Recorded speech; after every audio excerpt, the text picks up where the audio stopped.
ಒಂದೂರಲ್ಲಿ ಒಂದು ದೊಡ್ಡ ಕಾಡಿತ್ತು.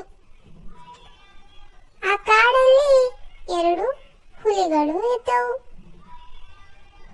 ಆ ಎರಡೂ ಹುಲಿಗಳು ಯಾವಾಗಲೂ ಒಟ್ಟಿಗೆ ಇರ್ತಿದ್ವು. ಒಟ್ಟಿಗೆ ಆಟ ಆಡ್ತಿದ್ವು, ಒಟ್ಟಿಗೆ ಮಲಗ್ತಿದ್ವು, ಒಟ್ಟಿಗೆ ಓಡಾಡ್ತಿದ್ವು. ಅವು ಯಾವಾಗೂ ಒಂದನ್ನೊಂದು ಬಿಟ್ಟೇ ಇರ್ತಾ ಇರ್ಲಿಲ್ಲ. ಯಾವಾಗೂ ಜೊತೆ ಜೊತೆಯಲ್ಲೇ ಇರ್ತಾ ಇದ್ವು. ಇದ್ದಕ್ಕಿದ್ದ ಹಾಗೆ ಒಂದು ಹುಲಿಗೆ ಜ್ವರ ಬಂದಿತ್ತು. ಅದು ಯಾವ ಜ್ವರವೆಂದು ಗೊತ್ತಾಗಲಿಲ್ಲ. ಯಾವ ಔಷಧಿಯು ಆ ಜ್ವರವನ್ನು ಕಡಿಮೆ ಮಾಡಲಿಲ್ಲ. ಪಾಪ ಜ್ವರವನ್ನು ತಾಳಲಾರದೆ ಒಂದು ಹುಲಿಯು ಸತ್ತು ಹೋಯಿತು.